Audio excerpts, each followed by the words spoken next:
एक हिंदुस्तानी major retired गोरेवारिया बड़े फ़ख्र के साथ जो है वो कुछ बयानात देते रहे हैं, बातचीत कर रहे हैं और वो कह रहे हैं कि दुनिया भर के मुख्तलिफ इलाकों में रहने वाले जो बलोची हैं उनको आप इंडिया के अंदर लेकर आएँ और जो हमारी एम्बेसी की लाइन्स हैं वहाँ पर उनको एक 5 एकड़ का प्लाट दे दें, वहाँ पर उनको बिल्डिंग बना कर दें, उनको हिंदुस्तान के पासपोर्ट दें। इस हवाले से वो क्या बात कर रहे हैं, पहले ज़रा ये एक वीडियो क्लिप देखें। आपको बलूचिस्तान में करना क्या है? हम दोबारा वही चीज रिपीट करते हैं जो पुराने वीडियो में बोली थी। मैं 2 मिनट में समझाता हूं। आपको Baloch embassy in exile India में खोलना है। पहले भी भाई आपने टिबेटन गवर्नमेंट इन एग्जाइल खोला था ना धर्मशाला में। हाँ। आपने खोला था बहुत पहले जी, जब आप कुछ पावर थे ही नहीं, आप एक गरीब मुल्क थे, आपकी कोई पूछ नहीं थी। अब तो we are a powerful country. आप दिल्ली में इनको दे दीजिए एम्बेसीज की लाइन में एक प्लॉट 5 एकड़ का, वहां पे बना दीजिए इनकी बिल्डिंग और ले आइए बिल्कुल बलोचियों को यहाँ पे जो फॉरेन कंट्रीज में, इनको पासपोर्ट दीजिए, Indian passport, and then go to the top Ivy League colleges in US, go to top colleges in UK and Europe, Australia, New Zealand, right, Africa, everywhere, and बलोचियों को बोलिए look after them, pay them well, उनको salaries दीजिए और उनको targets दीजिए and put a Balochi on top of them. वो बलोच है, उनके टॉप पे होगा, उनका जो बॉस होगा he will be a Bloch and he will tell. And the best thing is to have information warfare of the next level. Create content, create videos, right?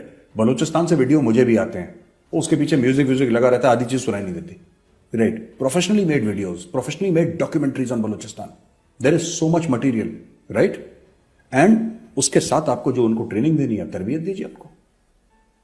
चारों तरफ से घेर के आपको मारना पड़ेगा। बलूचिस्तान अनस्टेबल होगा।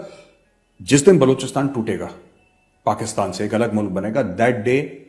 और बलोचियों को हमें एक मैसेज दे देना चाहिए साफ, हमें कोई इंटरेस्ट नहीं है कि बलोचिस्तान भारत में मिले, हमें जीरो इंटरेस्ट है। आप अलहदा मुल्क हैं, हम आपकी इज्जत करते हैं, you are an independent nation. पहली बात, खान ऑफ कलात के टाइम पे भी तो इंडिपेंडेंट थे नहीं।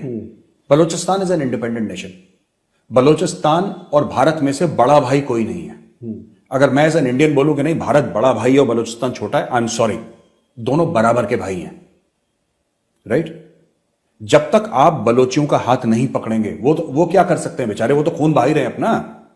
बलोची तो अपना खून बहा रहे हैं, बलोची तो मौत के मुंह में रोज जा रहे हैं, राइट? वो देखिए, जो जितना कर सकते थे उससे ज्यादा उन्होंने कर दिया है। फिर हमने क्या करा उनके लिए? What have we as a country done for Balochistan? Zero. India has done zero for Balochistan. बातें करवा लीजिए सेमिनार में, भाई आपको करना है, आपको पैसे डालने हैं, आप बजट क्यों नहीं बनाते 1000 करोड़ एक साल का, बस दैट्स ऑल। और हमारे लिए 1000 crore is nothing, it has got zero value. 1000 crore की तो यहां पे नॉर्थ ब्लॉक और साउथ ब्लॉक में स्टेशनरी आ जाती होगी एक साल में। yes, sir. क्या फर्क पड़ता है यार?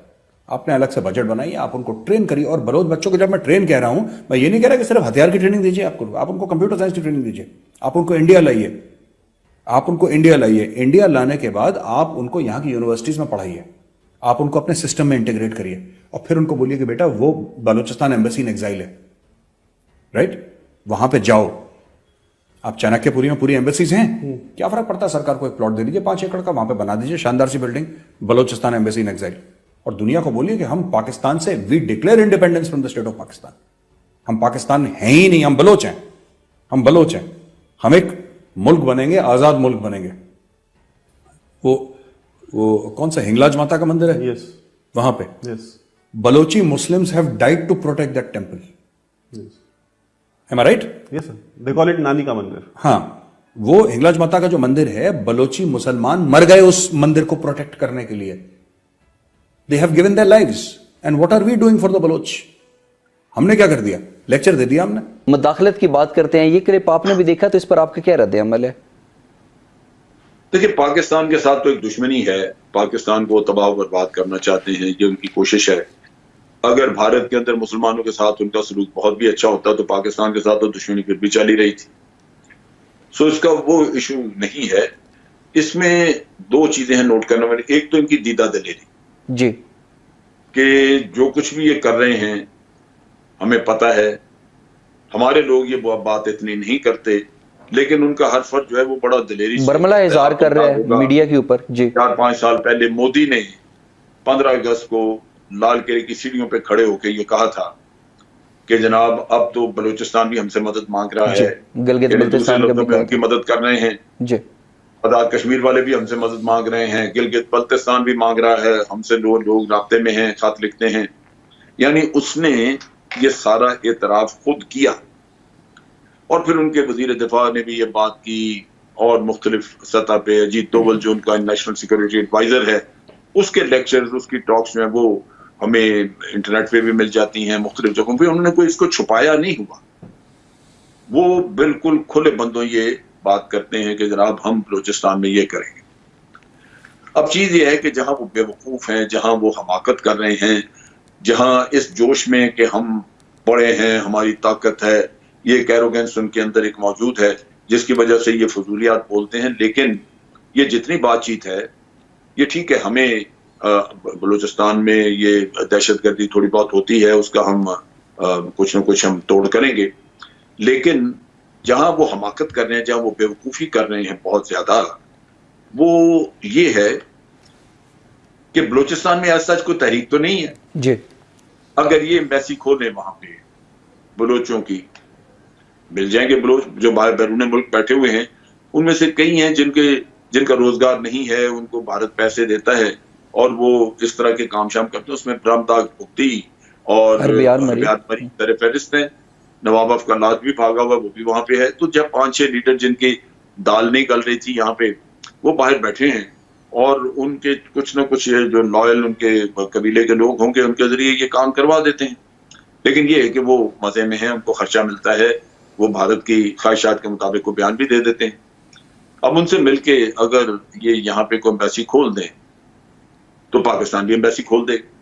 तो बात यह है कि ये खुशामदाना सा माहौल है वहां पे सही। और खुशामद के लिए ये लोग अपनी इज्जत और वकार का भी ख्याल नहीं करते और ऐसी घटिया बातें कर देते हैं जो मज़ाक का खेल होती हैं। बिल्कुल सही। और होता है कि वो बातें उनसे तवक्को भी नहीं की जाती कि ये इस तरह की बातें करें। ठीक, बिल्कुल सही। बिपिन रावत जो है वो अक्सर औकात ऐसी बातें करता रहा है जो भारत में पहले कभी भी किसी चीफ ऑफ आर्मी स्टाफ ने नहीं की थी। उनका ताल्लुक सियासत से होता है। यूं लगता है बिपिन रावत का ये लगता था कि बिपिन रावत जो है वो एक न्यूट्रल आर्मी चीफ नहीं है, बल्कि वो पहले बीजेपी का रुकन है, आरएसएस का रुकन, और फिर वो आर्मी चीफ बनाया गया। जैसे लिहाजा वो बात वो करता था जो कि हकीकतन उसको नहीं करनी चाहिए। आर्मी चीफ को जेब नहीं देती, ये सौदे को जेब नहीं देती।